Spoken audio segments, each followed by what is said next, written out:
चलिए खबरों का रुख कर लेते हैं। सीएम पुष्कर सिंह धामी ने पौड़ी के बागी में नया उत्सव का शुभारंभ किया। इस दौरान सीएम धामी ने विभिन्न स्टॉलों का भी निरीक्षण किया। कार्यक्रम में शिक्षा मंत्री धन सिंह रावत भी उपस्थित हैं। आइए अब आपका सीधा रुख कराते हैं बागी पौड़ी गढ़वाल का, जहां सीएम पुष्कर सिंह धामी कार्यक्रम में उपस्थित जनसमूह को संबोधित कर रहे हैं। कि यहां पर एक शानदार महोत्सव हो रहा है और इस महोत्सव के बाद ये तय मानिए यह भी हमारे राज्य का एक नया डेस्टिनेशन देश दुनिया के सामने होगा। हमारा प्रयास है कि इस महोत्सव के माध्यम से पर्यटक यहां आए, हमारी स्थानीय संस्कृति वह भी आगे बढ़े। भाइयों बहनों, आज हम इन सभी संभावनाओं को पर्यटन के मानचित्र में लाने के लिए, उनको उजागर करने के लिए ही ऐसे 3 दिवसीय न्यार महोत्सव का आयोजन यहां पर किया जा रहा है। हम सभी जानते हैं कि हमारे राज्य के अंदर साहसिक पर्यटन के क्षेत्र में भी अनेक संभावनाएं हैं और साहसिक पर्यटन का केंद्र बिंदु हमारा राज्य है। और इस प्रकार के महोत्सव से जो हमारे साहसिक पर्यटन के खेल हैं, उन खेलों को भी बढ़ावा मिलने वाला है। यहां पर राफ्टिंग हो रही है, मैं देख रहा हूं। पहले राफ्टिंग केवल एक स्थान पर होती थी, 2 स्थान पर होती थी। आज राफ्टिंग के भी नए डेस्टिनेशन खुल रहे हैं। राफ्टिंग करने वाले आएंगे तो निश्चित रूप से इस क्षेत्र में व्यापार भी बढ़ेगा, लोगों की आर्थिकी भी बढ़ेगा, उनका काम भी बढ़ेगा। आने वाले समय में पर्यटक यहां आएंगे तो नए होम स्टे खुलेंगे। हमारी बहनें स्वयं सहायता समूह की जो आज एक से एक अच्छा उत्पाद बना रही है। जब मैं वहां से निकल रहा था, मैं, धन सिंह जी, विधायक जी, हमारे सभी लोग, तो इतना अच्छा वो तिल की चटनी बना के लाई है, घर से दाल की पकौड़ी बना के लाई है। उसको देखते ही मुंह में पानी आ जाता है। और इनके जो ये उत्पाद हैं, ये व्यंजन हैं, इनको भी पूरी देश दुनिया के अंदर पहचान मिलेगी। भाइयों बहनों, हम सभी जानते हैं कि हमारे यहां पर अपार संभावनाएं हैं और हमारी सरकार का भी प्रयास है कि जितनी भी संभावनाएं हैं, चाहे वो साहसिक खेलों के क्षेत्र में हो, चाहे वो इको टूरिज्म के क्षेत्र में हो, या हमारी बहनों को, हमारी मातृशक्ति को, उनको अनेक अवसर देने के हों। हम इसको हर संभावनाओं को खोजते हुए इन सभी को एक प्रमुख केंद्र के रूप में विकसित करना चाहते हैं।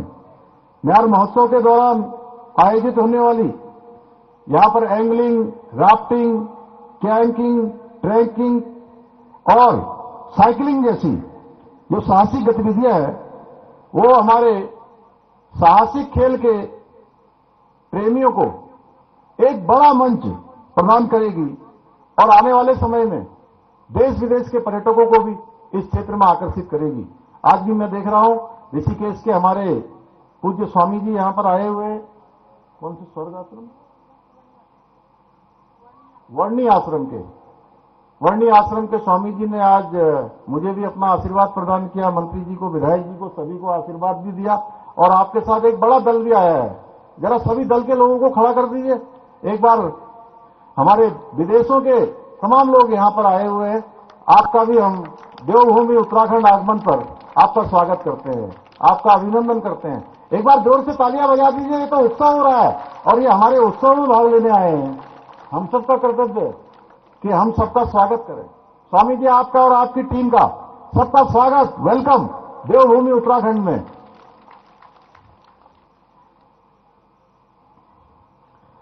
यही नहीं, जहां इस प्रकार के हमारे पर्यटक आएंगे, एंगलिंग के माध्यम से भी इस क्षेत्र में जिसकी अपार संभावनाएं है। मैं देख रहा था देहरादून से श्री पंत जी और उनकी पूरी टीम आई हुई है। कोई लैसीडोल से आया हुआ है, कोई मारचूला से आया है, कोई अल्मोड़ा से आया है। अनेक क्षेत्रों से आए हैं। तमाम लोग मुझे मिले हैं यहां पर। ये हमारे न केवल पर्यटन को सशक्त बनाएंगे, बल्कि हमारी जो जैव विविधता है, जैव विविधता की प्रतीक हमारी जो राजकीय मछली है महासीर, उसके संरक्षण को भी बढ़ावा मिलेगा। जो पहले के समय में रेणु बिष्ट जी ने यहां से बताया कि वो धीरे धीरे लुप्त हो रही है। आज हमारा भी सौभाग्य, आज शुभ दिन, हमारे हाथ से भी यहां पर जो है मछलियां हम सब लोगों ने भी छोड़ी, हमने भी उनको गंगा जी में अर्पित किया। यहां पर आने वाले समय में वह भी एक हमारे पर्यटन का एक बड़ा केंद्र, बड़ा माध्यम बनने वाली है। मुझे यह भी बताया गया है कि इस फेस्टिवल के माध्यम से जो साहसिक गतिविधियों के अलावा जो गंगा पथ है उसकी ट्रैकिंग और गंगा आरती जैसी गतिविधियां भी यहां शामिल की गई हैं, जिससे जो हमारी पौराणिक चारधाम यात्रा है उस चारधाम ऐतिहासिक महत्व। और इस बीच मुंबई से बड़ी खबर सामने आ रही है। आपको बता दें, उत्तराखंड के प्रदेश अध्यक्ष मुंबई पहुंचे हुए हैं, जहां प्रदेश अध्यक्ष महेंद्र भट्ट ने परिवार के साथ सिद्धिविनायक मंदिर में पहुंचकर पूजा अर्चना की है। प्रदेश अध्यक्ष महेंद्र भट्ट ने परिवार सहित सिद्धिविनायक मंदिर में किए भगवान गणपति के दर्शन, सिद्धिविनायक मंदिर में की पूजा अर्चना। प्रदेश अध्यक्ष महेंद्र भट्ट ने गणपति जी का लिया आशीर्वाद। प्रदेश अध्यक्ष महेंद्र भट्ट ने समस्त प्रदेशवासियों के सुख समृद्धि और राज्य की उन्नति के लिए की कामना। तो बड़ी खबर मुंबई से आपको पहुंचा रहे हैं, जहां पर उत्तराखंड के प्रदेश अध्यक्ष महेंद्र भट्ट परिवार के साथ मुंबई के सिद्धिविनायक मंदिर पहुंचे हैं। तस्वीरें आपके सामने, जहां पर उन्होंने सिद्धिविनायक मंदिर में भगवान गणपति के दर्शन किए, पूजा अर्चना की, इसी के साथ भगवान गणपति का आशीर्वाद लिया और प्रदेशवासियों की सुख समृद्धि और राज्य की उन्नति के लिए कामना की है।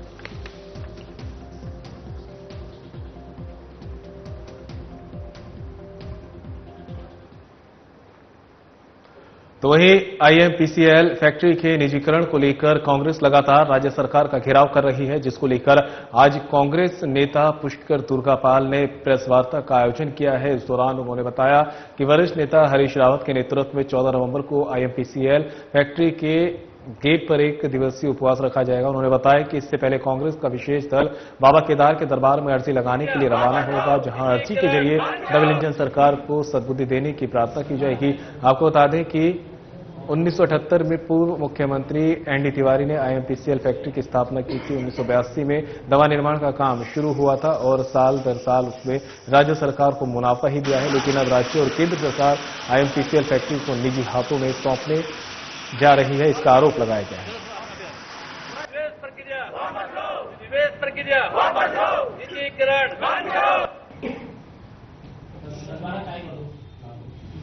उस पौधे को उखाड़ कर फेंकने का ये दोहरे इंजन की सरकार, भारत सरकार और राज्य सरकार है, ये मिलकर इसको खुर्द-बुर्द करके इसे बेचना चाहती है। हजारों हजार लोगों के, श्रमिकों के रोजगारों का सवाल है। उस पर माननीय हरीश रावत जी, जिनके नेतृत्व में प्रदेश में एक नई विकास की गंगा बही, उनके निर्देश पर हम लोग कल को। तो वहीं त्योहारी सीजन के चलते शहर में आपराधिक घटनाओं पर लगाम लगाने के लिए नैनीताल के SSP Prahlad Narayan Meena alert mode पर नजर आ रहे हैं। एसएसपी ने हल्द्वानी शहर के भीड़भाड़ वाले स्थानों और पूरे बाजार में पैदल मार्च निकाला, व्यवस्थाओं का औचक निरीक्षण किया। इस दौरान पुलिस बल भी मौके पर मौजूद रहा। निरीक्षण के दौरान एसएसपी ने संदिग्धों पर नजर रखने और बाहरी व्यक्तियों के सत्यापन की कार्रवाई करने के सख्त निर्देश दिए। साथ ही अनावश्यक घूमने वाले व्यक्तियों को फटकार लगाई है। एसएसपी ने पुलिस टीम के साथ दुकानों में कार्यरत लोगों के सत्यापन के संबंध में पूछताछ की, ताकि किसी भी तरह की अवैध गतिविधि न हो सके। उन्होंने स्पष्ट निर्देश दिए कि बिना उचित सत्यापन के किसी भी दुकान में कार्यरत लोगों के खिलाफ कड़ी कार्रवाई की जाएगी। इस दौरान एसएसपी ने शहर के विभिन्न क्षेत्रों का भ्रमण किया और स्थानीय निवासियों को सुरक्षा का एहसास कराया।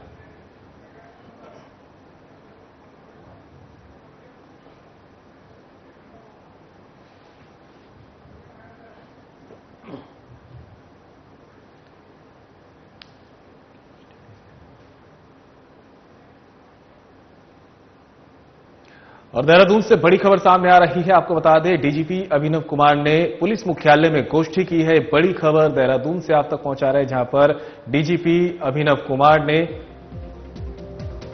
सेवानिवृत्त पुलिसकर्मियों की समस्याओं के समाधान के लिए पुलिस मुख्यालय में गोष्ठी की है। डीजीपी ने समिति के पदाधिकारियों से विस्तारपूर्वक चर्चा की। समिति के सदस्यों को पुलिस पेंशनर्स की समस्याओं के समाधान के लिए दिया आश्वासन। जनपद प्रभारियों को स्वर्गीय पुलिसकर्मियों की आश्रित महिलाओं के कल्याण के लिए विशेष रूप से किया निर्देशित। स्वर्गीय पुलिसकर्मियों की आश्रित महिलाओं के कल्याण पर विशेष ध्यान देना। डीजीपी का व्हाट्सएप ग्रुप के माध्यम से समस्याओं का करे समाधान। प्रत्येक थाने स्तर पर बनाए व्हाट्सएप ग्रुप, सभी पुलिस पेंशनर्स को किया जाए शामिल। थाने स्तर पर ही समस्याओं का करे समाधान। पुलिस पेंशनर्स की चिकित्सा प्रतिपूर्ति के लिए प्रत्येक जिले में अलग सेल बनाने के दिए निर्देश।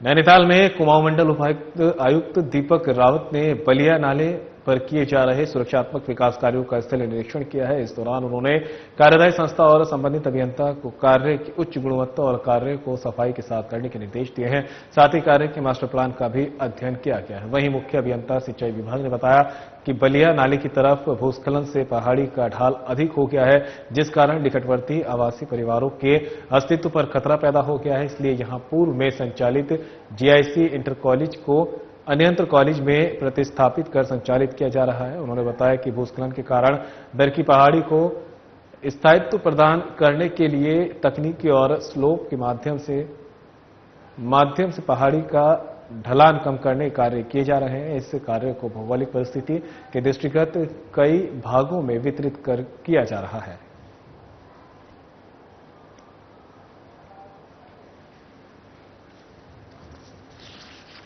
जो ये काम हो रहा है और बहुत बड़े लेवल पे इसमें इरोजन हो चुका है। काफ़ी चैलेंजेस भी हैं क्योंकि इसमें जो सरफेस हैं इसमें अलग अलग तरह का स्ट्रेटा हमको मिल रहा है, इसलिए अलग अलग स्ट्रैटेजी भी अलग सरफेस की बनानी पड़ रही है। तो इसमें इन्होंने इसको अलग अलग सेक्शंस में बांटा है, जिसमें वर्तमान में हम जिस सेक्शन में खड़े हैं केवल इसमें ही काम हुआ है और बाकी जगह जो आईआईटी अपनी रिपोर्ट दे रही है उसके अनुसार ये लोग काम कर रहे हैं।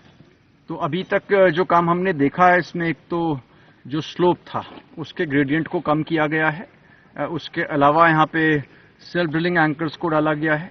दूसरी तरह की एक और ड्रिलिंग है वो भी हुई है ताकि ये स्लोप स्टेबलाइज हो। और अभी जब डिटेल्ड रिपोर्ट इनकी आईआईटी से प्राप्त हो जाएगी उसके अनुसार फिर आगे भी यहाँ पे काम किए जाएंगे। अभी मैं यहाँ पे आया हूँ तो इसमें मैं मौके पे जो इसकी गुणवत्ता है उसको भी देख रहा हूँ और आगे जो उन्होंने सैंपलिंग की होगी जो अलग अलग रिपोर्ट्स आई हैं। उधर महिला और बेटियों को घर में आसरा देने के बहाने एक युवक ने महिला से दुष्कर्म की वारदात को अंजाम दिया है। उसकी बेटियों के साथ भी छेड़छाड़ की। मुंह खोलने पर महिला को धमकाया भी, लेकिन महिला ने हिम्मत दिखाई और युवक का घर छोड़ते हुए उसकी शिकायत पुलिस को दी। पुलिस ने मुकदमा दर्ज करने के बाद आरोपी को गिरफ्तार करने का प्रयास किया, लेकिन वो गिरफ्तारी के डर से शहर छोड़कर फरार हो गया है। पुलिस ने भी हार नहीं मानी और लोकेशन के आधार पर पीछा करते हुए पुलिस दिल्ली पहुंच गई, जहां कड़ी मशक्कत के बाद त्रिवेणी घाट चौकी प्रभारी प्रकाश पोखरियाल ने अपनी टीम के साथ दुष्कर्म के आरोपी को गिरफ्तार कर लिया। फिलहाल पुलिस ने आरोपी को न्यायालय में पेश किया है, जहां कोर्ट के आदेश पर पुलिस ने आरोपी को जेल भेज दिया। कोतवाल राजेंद्र सिंह खोलिया ने बताया कि आरोपी का नाम विपिन नैयर है, जो वीरभद्र रोड स्टडिया कॉलोनी का निवासी है।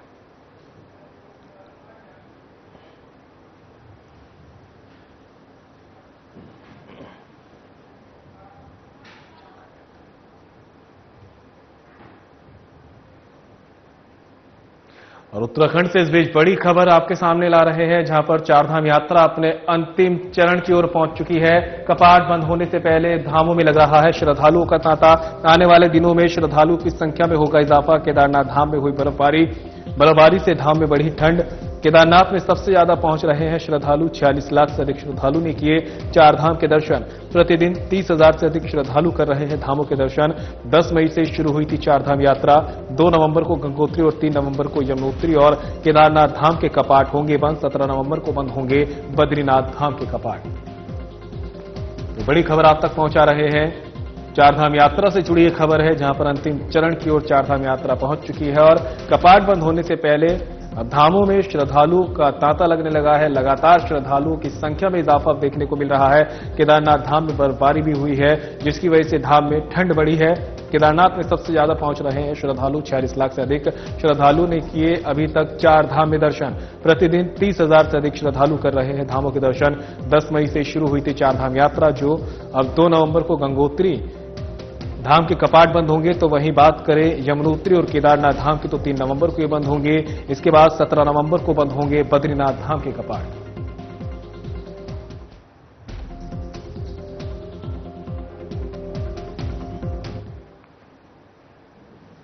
खबर पर ज्यादा जानकारी के लिए उत्तराखंड से हमारे ब्यूरो चीफ कमल शर्मा और ऋषिकेश से हमारे सहयोगी दीपक नारंग हमारे साथ जुड़ गए हैं। कमल, सबसे पहले आपके पास आएंगे। जिस तरह से लगातार जो है श्रद्धालुओं की भीड़ चारधाम यात्रा में उमड़ रही थी, अब ये कारवां जो है अपने अंतिम चरण की ओर पहुंच चुका है, तो ऐसे में श्रद्धालुओं की संख्या में और ज्यादा इजाफा देखने को मिल रहा है।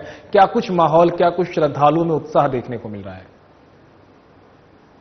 हाँ संदीप, बिल्कुल कहें तो कुछ ही अब दिन बकाए रह गए हैं। अगर भगवान बद्री विशाल की बात करें तो वहां अभी अगर कहें तो 17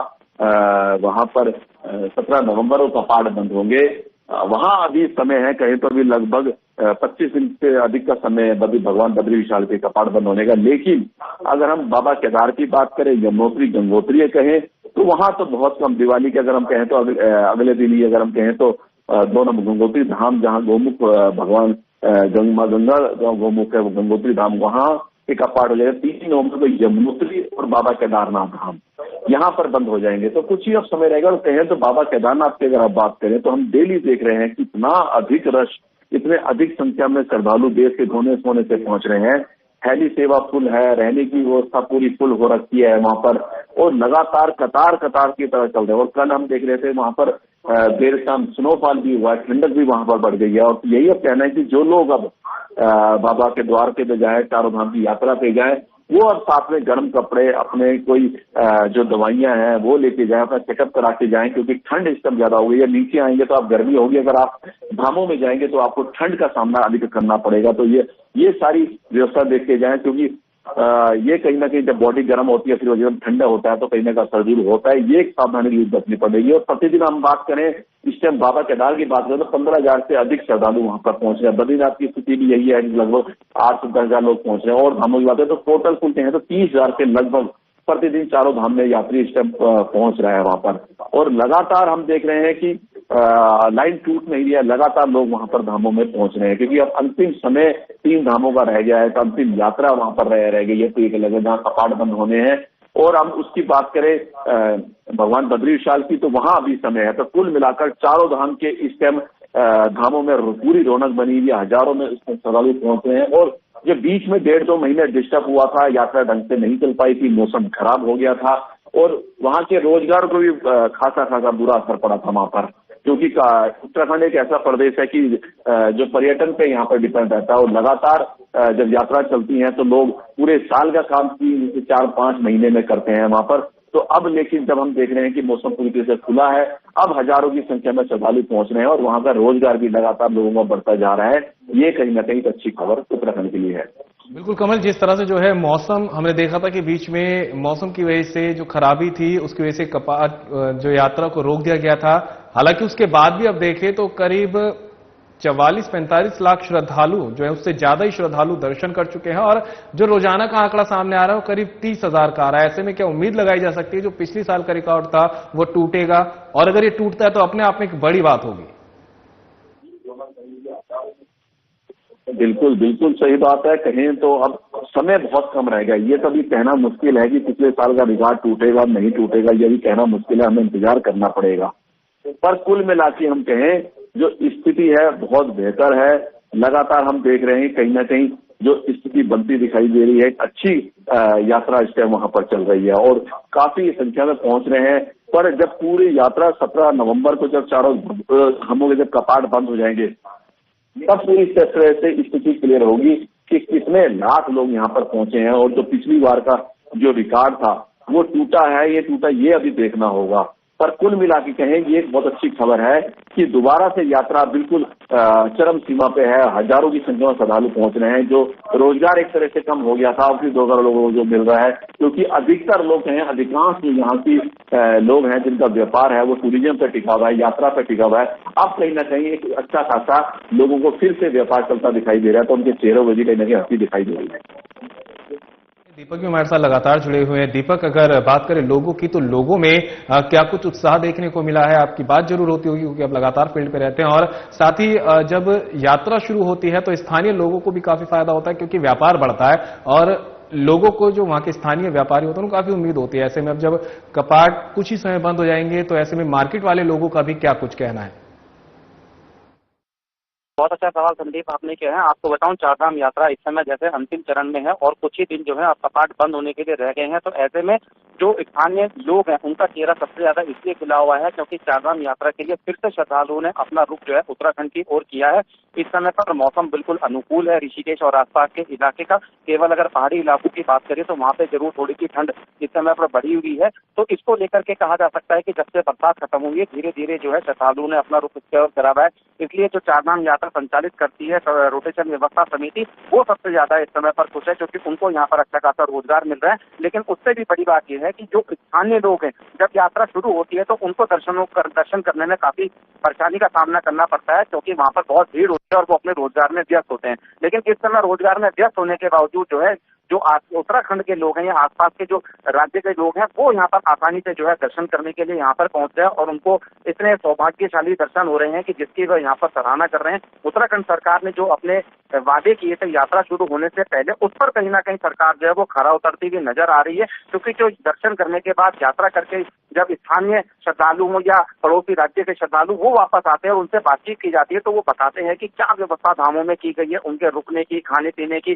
गरीब से गरीब व्यक्ति भी अगर चारधाम यात्रा पर दर्शनों के लिए गया है तो उनके लिए वहां पर किस प्रकार की व्यवस्था, उसका जो वो बखान करते हैं उसको जो है शब्दों में बयान नहीं किया जा सकता। इस प्रकार की जानकारी मिल रही है। तो कुल कहा जा सकता है कि मुख्यमंत्री पुष्कर सिंह धामी ने जो अपना वादा किया था कहीं ना कहीं वो उस पर खरा उतरे हैं और उन्होंने राज्य से एक मैसेज दिया है कि जितने भी श्रद्धालु हैं या पर्यटक हैं वो उत्तराखंड जरूर आए क्योंकि सरकार जो कहती है वो करके दिखाती है और अगली बार की जो यात्रा शुरू होगी उसमें और ज्यादा से ज्यादा श्रद्धालुओं का रुख उत्तराखंड की ओर हो। इस प्रकार का काम उत्तराखंड सरकार ने करने का काम किया है क्योंकि माना यह जाता है कि पर्यटन के रूप में हिमाचल को लोग सबसे ज्यादा पसंद करते हैं, लेकिन अब देखने में ये आ रहा है कि पर्यटन के रूप में भी उत्तराखंड की ओर लोग प्रभावित हो रहे हैं। बड़ी बड़ी फिल्मी हस्तियां जो है जहां चारधाम यात्रा के दर्शन करने के लिए आते हैं, मुकेश अंबानी जैसे जो व्यवसायी है बहुत बड़े अपने आप में देश के माने जाने हैं, तो वो यहाँ पर खुद आ रहे हैं, हर साल दर्शन करने आते हैं और लोगों की बाबा केदार बद्री में जो अपार आस्था है वो कहीं ना कहीं उत्तराखंड की ओर खींच के लेके आ रही है। तो फिलहाल मिला के यही कहा जा सकता है कि उत्तराखंड में इस समय पर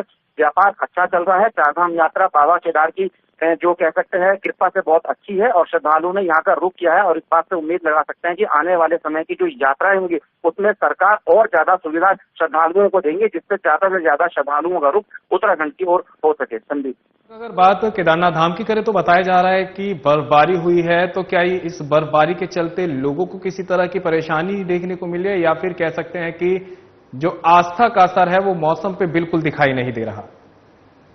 देखिए संदीप, आपको बताऊं आस्था जो है वो हर बार जो है वो हावी होती है किसी भी प्रकार की परेशानी के ऊपर और केदार बाबा के दर्शन करने के लिए लोग इतने ललायत नजर आते हैं कि चाहे वहाँ बारिश हो चाहे बर्फबारी हो उसमें भी वहाँ दर्शन करने के लिए पहुंचते हैं। जब बारिश का मौसम होता है और कभी कभी बर्फ पड़ जाती है तो उसमें छाते लेकर के लोग जो है वहां पर खड़े होते हैं लाइन लगा करके दर्शन करने के लिए। इस समय तो मौसम बहुत अनुकूल है, बर्फबारी जरूर हुई है पहाड़ की चोटियों पर, उसमें ठंडक जरूर बढ़ी है, लेकिन उसने कहीं भी जो है कह सकते हैं आस्था को जो है वो कम नहीं किया है। लोग लगातार आस्था के साथ जो है केदार बाबा की जयकारे लगाते हुए वहां पर पहुंच रहे हैं। पैदल श्रद्धालुओं की संख्या इस समय पर ज्यादा देखी जा रही है, चौपर से जाने वाले श्रद्धालु भी पहुंच रहे हैं। तो कुल मिला के कहा जा सकता है कि आस्था में कोई कमी नहीं है और ये आस्था आगे भी बरकरार रहेगी। इसी बात का अंदाजा इस बात से है कि ऋषिकेश में जो पंजीकरण कार्यालय है यहाँ पर ऑनलाइन रजिस्ट्रेशन कराने वाले तो सीधे जा रहे हैं, लेकिन ऑफलाइन पंजीकरण कराने वाले अभी भी पंजीकरण कार्यालय पर पहुंच रहे हैं। उनकी संख्या ज्यादा नहीं है, लेकिन जितनी भी संख्या है उनको देखकर अंदाजा इस बात का है कि यात्रा बहुत अच्छी चल रही है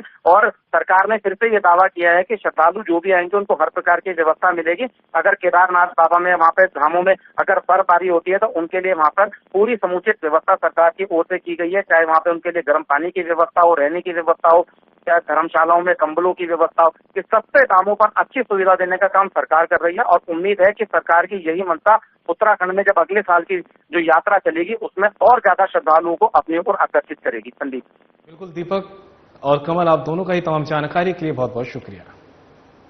और फिलहाल बुलेटिन मेरे साथ इतना ही, दीजिए इजाजत, नमस्कार।